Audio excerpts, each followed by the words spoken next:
مقصد تھا وہ ایک نہیں تھا، وہ ایک سے زیادہ تھے، جس کو قرآن کریم نے تقریباً 3-4 مقامات پہ واضح کیا ہے۔ مثلا لقد من اللہ علی المؤمنین اذ بعث فیہم رسولا من انفسہم یتلو علیہم آیاتہ ویزکیہم ویعلمہم الکتاب والحکمہ۔ فرمایا کہ اللہ نے اپنے حبیب کو دنیا میں بھیجا چند مقاصد دے کر۔ پہلا مقصد ہے یتلو علیہم آیاتہ، کہ انہوں نے دنیا میں آ کر قرآن کی تلاوت کی، اللہ کی آیات لوگوں کو بتائی ہے۔ دوسرے نمبر پہ فرمایا وَيُزَكِّيهِمْ، کہ اللہ کے حبیب صلی اللہ علیہ وسلم نے دنیا میں آ کر لوگوں کا تزکیہ کیا، لوگوں کے دل صاف کیے ہیں۔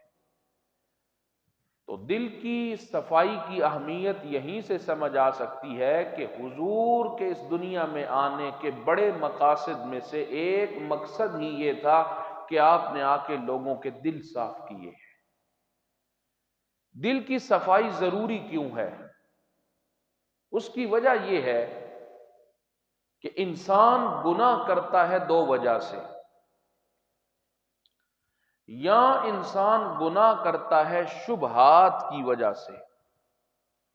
شبہات کا معنی یہ ہے کہ ایک مسئلے میں صحیح علم تھا ہی نہیں اس کے پاس، یہ چیز حلال ہے یا حرام ہے، یہ چیز جائز ہے ناجائز ہے، صحیح علم ہی نہ ہو بندے کے پاس تو وہ غلطی کر بیٹھا، یہ ہے شبہات۔ اور دوسرا سبب گناہ انسان سے ہوتا ہے، دوسرا سبب ہے شہوات۔ ایک ہے شبہات اور دوسرا ہے شہوات۔ شبہات پیدا ہوتے ہیں علم کی کمی کی وجہ سے، علم نہ ہو بندہ گناہ کرتا رہتا ہے۔ کئی لوگ ہیں آدھی زندگی گزر گئی، پھر پتہ چلا کہ یہ تو میں معاملہ ہی سودی کرتا رہا، کیونکہ علم کم تھا تو غلطی ہوتی رہی۔ بسا اوقات ہم عام مواقع پہ کفریہ جملے بولتے رہتے ہیں، ہمیں پتہ ہی کوئی نہیں چلتا کہ یہ میں نے تو کفریہ جملہ بولا ہوا ہے۔ اس کی کئی مثالیں ہیں۔ تو دوسرا سبب گناہ کا جو بندے سے ہوتا ہے وہ ہے شہوات۔ شہوت ہو، جسم کی شہوت ہو، بدکاری ہو گئی، مال کی شہوت ہو، چاہت ہو، بندہ حرام کما بیٹھا، عزت کی شہوت اور چاہت ہوئی، بندہ عزت کے حصول کے لیے غلط حرکتیں کر بیٹھا ہے۔ تو یہ جملہ اپنے ذہن میں بٹھا لیجئے، پوری زندگی کے لیے گناہ دو وجہ سے ہی ہوتا ہے، یا شہوت کی وجہ سے یا شبہات کی وجہ سے۔ اب سن لیجئے، جو گناہ شبہات کی وجہ سے ہوتے ہیں ان کا علاج ہے علم سیکھا جائے۔ بندہ علم سیکھتا چلا جائے گا، علم زیادہ ہوتا چلا جائے گا تو شبہات ختم ہوتے چلے جائیں گے۔ اور جو گناہ شہوت کی وجہ سے ہوتا ہے اس کا ایک ہی حل قرآن کریم نے بتایا ہے کہ دل پہ محنت شروع کر دو، دل سے اس گناہ کے شوق ختم کر دو، انشاءاللہ جسم اس گناہ سے ویسے ہی بچ جائے گا۔ اور یہ دل، اس کی صفائی اللہ کو بڑی پسند ہے۔ اللہ رب العزت نے اس دل کو اپنے ہاتھ کی 2 انگلیوں کے درمیان قرار دیا ہے، اور یہ حدیث میں ہے۔ نبی علیہ الصلوۃ والسلام فرماتے ہیں کہ ابن آدم یعنی انسان کا دل اللہ کی 2 انگلیوں کے درمیان ہے، اللہ جیسے چاہتے ہیں اسے پھیر دیتے ہیں۔ کیا معنی؟ معنی یہ ہے کہ نیکی کا شوق اور نیکی کی طرف لگن یہ آپ کی اپنی مرضی سے نہیں ہو سکتا۔ اگر کوئی میرا بھائی بزرگ، میری ماں بہن نمازوں میں سستی کر رہی ہے یا کر رہے ہیں تو وہ اس حدیث کے تناظر میں سمجھیں آپ سستی نہیں کر رہے، اللہ نہیں چاہتے کہ یہ بندہ میرے سامنے جھکے۔ بس اوقات ہماری کسی سے نفرت ہو جاتی ہے، ہم کہتے ہیں یار میرا نہیں دل کرتا یہ میرے سامنے آئے، میرا دل ہی نہیں کرتا یہ میرے پاس آ کے بیٹھے۔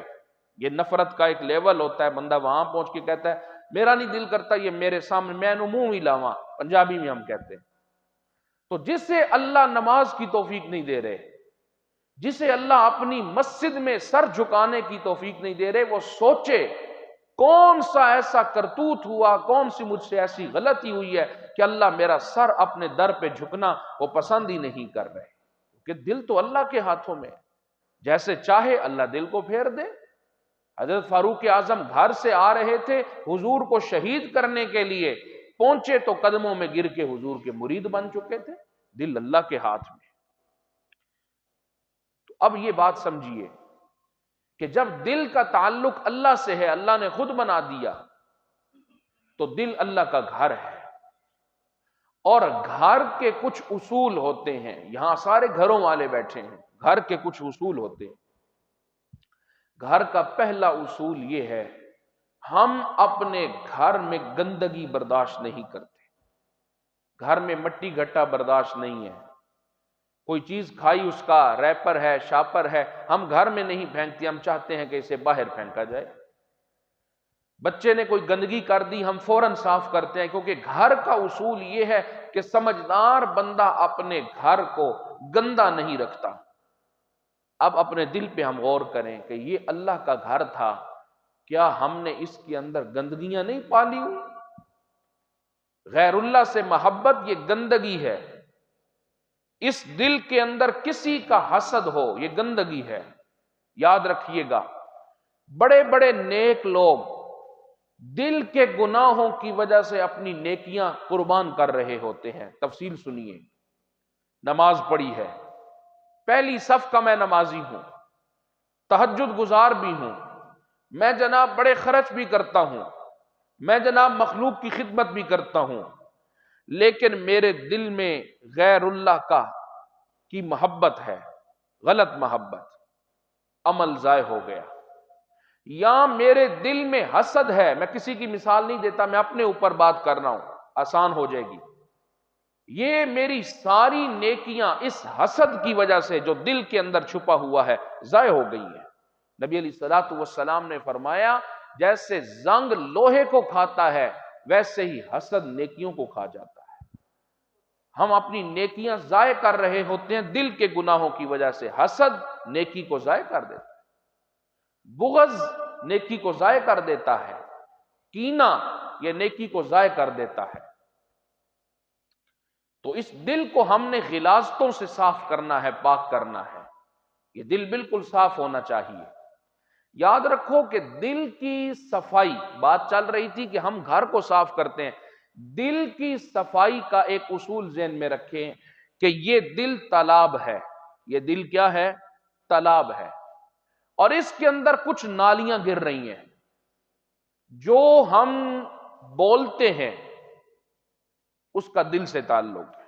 غلط بولیں گے، گندی باتیں کریں گے، جنسی لفظ بولیں گے تو ضرور دل کو تحریک ملے گی انہی چیزوں کی، کیونکہ دل کے اندر یہ نالی گر رہی ہے۔ بندہ غلط بولے، غلط گپ کرے، غیر محرم سے غلط باتیں کرے اور سمجھے کہ میرا دل صاف رہے، یہ نہیں ہو سکتا۔ یہ دل تالاب ہے اور یہ نالی ہے، اس نالی سے جو آپ گزاریں گے وہی دل میں جائے گا۔ اسی طرح کان ہے، یہ بھی ایک نالی ہے، جو کانوں سے سنیں گے وہی دل پہ جا کے اثر کرے گا۔ کان سے اللہ کا قرآن سنیں گے تو دل میں نیکی کا جذبہ آئے گا، کان سے حضور اکرم صلی اللہ علیہ وسلم کا فرمان سنیں گے تو دل میں نیکی کا جذبہ آئے گا۔ اور کان میں آپ گانا سنیں، کان کے اندر آپ غلط باتیں سنیں اور جناب شرکیہ اور بدعیہ اشعار سنیں، قوالیاں سنیں، تو دل کو بھی پھر وہی چیزیں کرنے کو جی چاہے گا، کیونکہ دل تالاب ہے۔ آپ لوگ کھیتی باڑی کرنے والے ہیں، آپ سمجھتے ہیں نالی سے جو گزارو گے وہی تالاب میں جا کے گرے گا۔ آپ نالی کے اندر شراب بہائیں اور آپ کہیں تالاب کے اندر جا کے پانی گرے، یہ ممکن نہیں۔ اسی طرح کان، ہماری آنکھیں بھی ایک تالاب ہے، نالی ہے۔ یہاں جو ہم دیکھیں گے، غیر محرم کو دیکھیں گے، جن چیزوں سے اللہ نے روکا ہے ان کو دیکھیں گے، اللہ رب العزت پھر دل کو بھی ویسا ہی بنائیں گے۔ یہاں پہ ایک بات اور بھی سن لیجیے میرے احباب، جو آدمی غیر محرم کو دیکھتا ہے، غیر محرم کو دیکھنے والا بندہ، اللہ رب العزت اس کے گھر میں، برادری میں، معاشرے میں حقیقی عزت اس کی برقرار نہیں رہنے دیتے۔ یہ جملہ ذہن میں بٹھاؤ، یعنی جس آدمی کی اپنی بیٹی پیدا ہو چکی ہے، بیٹی والا، بہن والا ہے، وہ کسی کی بہن بیٹی کو کیسے دیکھ سکتا ہے؟ ہمیں تو یہ بات سمجھ نہیں آتی۔ تو یہ مولانا اشرف علی تھانوی کا میں نے جملہ سنایا، جس آدمی کی توجہ غیر محرم کی طرف ہوتا ہے، وہ کسی کی بہن بیٹی کے متعلق غلط دیکھتا ہے، غلط سوچتا ہے، غلط بولتا ہے، غلط کرنے کی کوشش کرتا ہے، اللہ رب العزت اس بندے سے چند ایسی حرکتیں ضرور کرواتے ہیں معاشرے میں، اس کی حقیقی عزت ختم ہو جاتی ہے۔ تو بات میں یہ کر رہا تھا، ہمارے کان یہ ایک نالی ہے، اس کا کنیکشن دل سے، ہمارا منہ یہ ایک نالی ہے، کنیکشن دل سے، ہماری آنکھیں نالی ہیں، کنیکشن دل سے، ہمارا دماغ نالی ہے، کنیکشن دل سے۔ جو ان نالیوں سے ہم گزارتے ہیں وہ دل میں جا کے وہی تحریک پیدا کرتا ہے۔ تو میں عرض کر رہا تھا کہ دل اللہ کا گھر ہے، اور گھر کا اصول ہے کہ گھر کو صاف کرنا ہے۔ اور دوسری بات، گھر کا ایک دوسرا اصول یہ ہے کہ جس کا گھر ہے وہی اس گھر میں رہتا ہے، دوسرا بندہ گھر میں آ کے نہیں رہے گا، دوسرا بندہ اس پہ قبضہ نہیں جمائے گا۔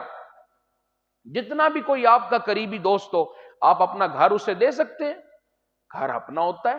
اسی طرح یہ اصول ذہن میں رکھیں کہ دل اللہ کا گھر ہے، جب دل گھر اللہ کا ہے تو اس میں رہنا بھی کس کو چاہیے؟ اللہ کو چاہیے۔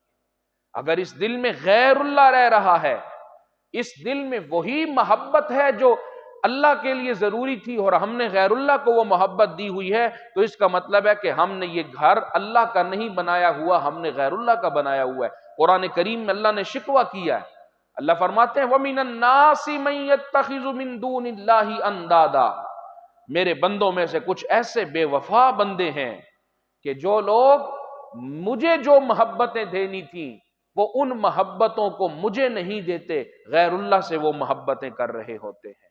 بے قراریاں اللہ کی محبت میں ہمیں آنی چاہیے تھیں۔ رات کو اللہ قرآن میں فرماتے ہیں تتجافا جنوبہم عن المضاجع، جن کے دلوں میں بستا ہوں ان کا دل رات بستر پہ نہیں لگتا، وہ راتوں کو اٹھ اٹھ کے مجھے پکارا کرتے ہیں۔ اگر ہماری نیند غیر اللہ کی وجہ سے قربان ہے، اگر ہمارا دل کسی غیر کے حسن و جمال کی وجہ سے بے قرار ہے، تو یہ الارم ہے کہ تیرا دل اللہ کا گھر نہیں رہا، اس پہ غیر نے قبضہ جما لیا ہے۔ اللہ کا ہوتا تو پھر اللہ قرآن میں شکوہ کر رہے، ہاں آگے اللہ نے اپنے توحیدی، اپنے مخلص بندوں پر ایک مان کیا ہے، ناز کیا ہے۔ اللہ فرماتے ہیں والذین آمنوا اشد حبا للہ، ہاں میرے کچھ ایسے مخلص بندے ضرور ہیں جن پہ مجھے ناز ہے، وہ میرے ساتھ محبت رکھتے ہیں اور بڑی سچی محبت رکھتے ہیں۔ تفسیر روح البیان میں مولانا اسماعیل حقی رحمت اللہ علیہ نے ایک واقعہ نقل کیا ہے، فرماتے ہیں میں نے ایک مجذوب آدمی کو دیکھا کہ وہ مجذوب، اس سے ہم پوچھتے تیرا نام کیا ہے، جواب میں کہتا ہوا۔ تیرے باپ کا نام کیا ہے؟ ہوا۔ تیرے دادا کا نام کیا ہے؟ ہوا۔ علاقہ کون سا ہے؟ ہوا۔ بس اس کی زبان پہ یہی جاری رہتا تھا، نہ اپنا نام صحیح بتاتا تھا، نہ باپ کا نام، نہ علاقے کا نام، نہ دادا کا نام، کچھ بھی نہیں، ہوا ہوا کرتا رہتا تھا۔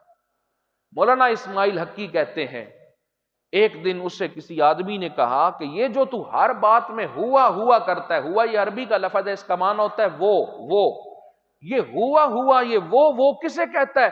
اللہ کو یاد کرتا ہے۔ مولانا فرماتے ہیں جب اس کے سامنے کہا گیا نا کہ تو اللہ کو یاد کرتا ہے، وہ بندہ ایسا تڑپا کہ وہیں اس کا دل پھٹا، اٹیک ہوا اور اللہ کو پیارا ہو گیا تھا۔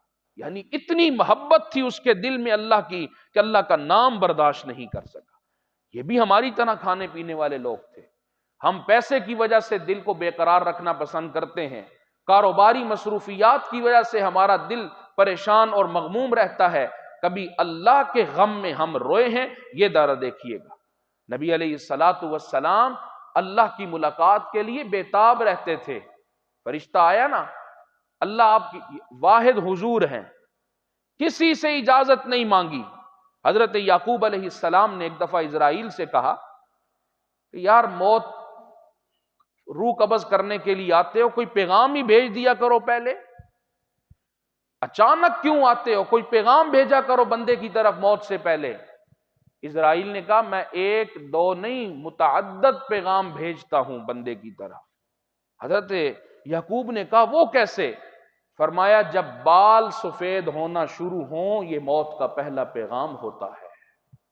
جب سماعتیں متاثر ہونے لگیں، سننا کم ہو جائے، یہ دوسرا پیغام ہوتا ہے میری طرف سے، موت کے لیے تیاری کر.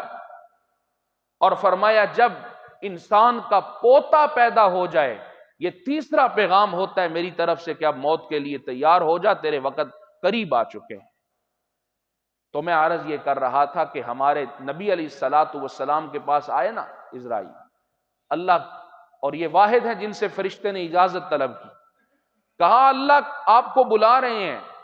نبی علیہ الصلاۃ والسلام نے فرمایا کیا اللہ مجھے ملنا چاہتے ہیں؟ فرمایا ہاں وہ تو بےتاب ہیں آپ کی ملاقات کے لیے. فرمایا وہ بےتاب ہیں تو ہم بھی ان سے ملاقات کے لیے بےتاب ہیں.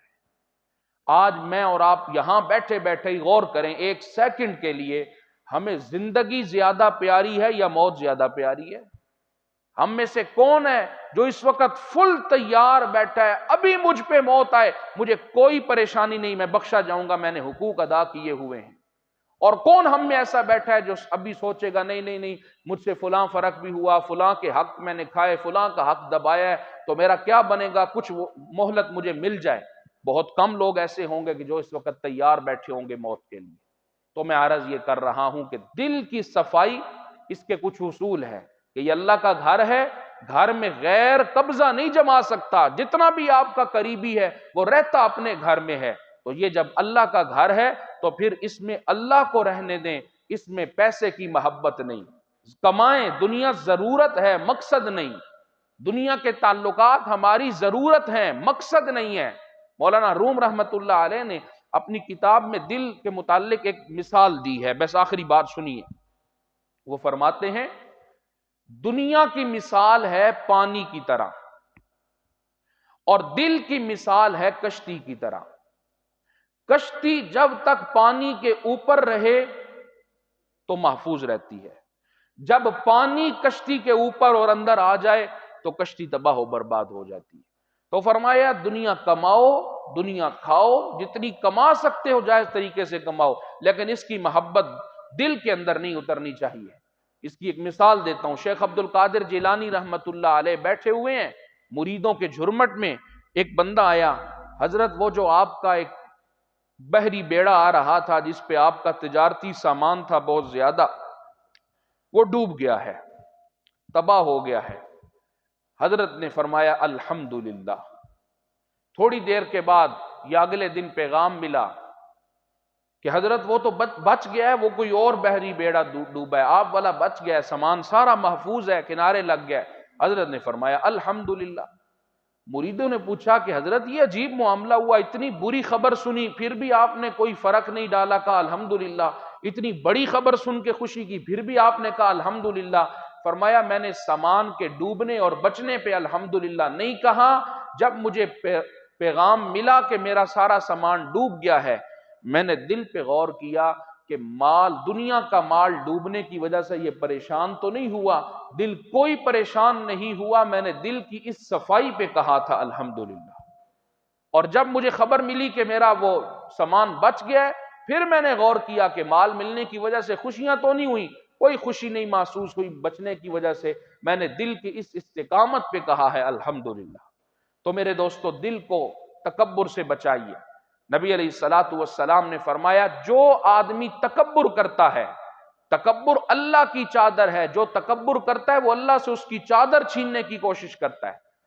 حضرت امیر معاویہ رضی اللہ تعالی عنہ ایک دن محفل میں آئے، لوگ کھڑے ہو کے ملے تو حضرت امیر معاویہ نے فرمایا بیٹھ جاؤ، میرے استقبال میں کھڑے نہ ہوا کرو. نبی علیہ الصلاۃ والسلام نے فرمایا جو آدمی پسند کرے میں محفل میں آؤں اور مجھے کوئی کھڑے ہو کے استقبال کرے اور ملے، ایسا بندہ جہنم میں جائے گا.